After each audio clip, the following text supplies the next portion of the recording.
Hi guys, তোমরা কেমন আছো? আশা করি সকলে ভালো আছো।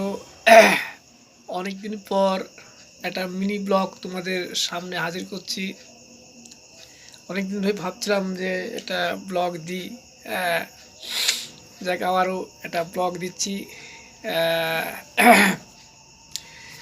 আমি এই ব্লগের মাধ্যমে বিভিন্ন সমস্যা বা বিভিন্ন জিনিস নিয়ে তুলে ধরি। দেখো, একটা সুখবর আছে।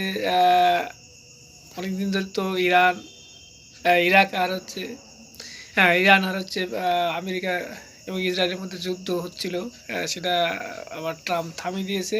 আহ, দেখো, এই যুদ্ধের মূল পানটাকে জানো? ট্রাম্প।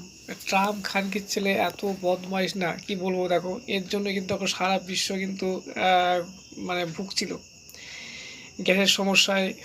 হুম। এবং মানে তেল ফেল খুবই, মানে সারা বিশ্বকে তোলপাল করে দিয়েছে এই যুদ্ধের জন্যে। এর নাটের গুরু হচ্ছে ট্রাম্প। কি বলবো বলো শালার জন্যে। ও শালা, মানে বয়স তো অনেক হয়ে গেছে ওর, মানে ওই প্রেসিডেন্টের পদে থাকা উচিত না, ওকে একদম মানে বাড়িতে বসিয়ে রাখা উচিত। উল্টোপাল্টা করছে এখানে। উনি যতদিন থাকবে আমেরিকার প্রেসিডেন্ট হিসাবে, তার দিন কিন্তু নিজের দেশ তো জ্বলবেই, সারা বিশ্বকে জ্বালিয়ে পুড়িয়ে মারবে। দেখো, সেই তুলনায় দেখো আমাদের ভারতের যে মোদী সরকার, উনি কিন্তু খুব শান্তপ্রিয় মানুষ এবং দেশটাকে সুষ্ঠুভাবে পরিচালনা করছেন।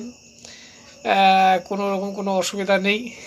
যেখানে যা দরকার ঠিক সেভাবেই উনি চলেন। দেখো, এর আগে পাকিস্তানের সাথে আমাদের ভারতের যে যুদ্ধ হলো, ব্যাপারটা কিন্তু মোদী সরকার বাধাতে চায়নি। হ্যাঁ, শান্তিভাবেও চলার চেষ্টা করেছিল, কিন্তু না করে পারলো না। কারণ পেহেলগাঁওয়ে যে হত্যা করলো নির্মমভাবে পাকিস্তান, সেই হিসাবেই অনেক মা বোনেদের সিঁদুর নষ্ট করেছে।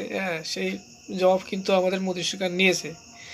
কিন্তু দেখো, আমাদের দেশ বা মোদী সরকার কোনো আলফাল কাজ করে না, ঠিক আছে। কিন্তু ট্রাম্প খানকে ছেলে যা করলো না, কি বলবো, নিজের স্বার্থ ছাড়া এছাড়া মানে চলে না। দেখো, অনেক পণ্যের শুল্ক বাড়িয়ে দিয়েছিল। হ্যাঁ, প্রায় 50%। তুমি আরও বাড়াতো। হ্যাঁ, হুমকি দিচ্ছিল। মানে ও খানকির ছেলে কি বলো, সারা বিশ্বকে মনে হয় ওরা কবজায় এনে উনি হচ্ছে মাতুব্বরি করবে। তা ওনার মাতুব্বরি কেউ না হয়। হ্যাঁ, ওই দেশটাকে একঘরে করে রাখা উচিত। যাক, কিছু মনে করো না, আমি বললাম বলে হয়তো অনেকের গা জ্বলবে। যাক, ভিডিওটা ভালো লাগে লাইক শেয়ার কমেন্ট করো। হ্যাঁ, আমি ছোট্ট ব্লগের মধ্যে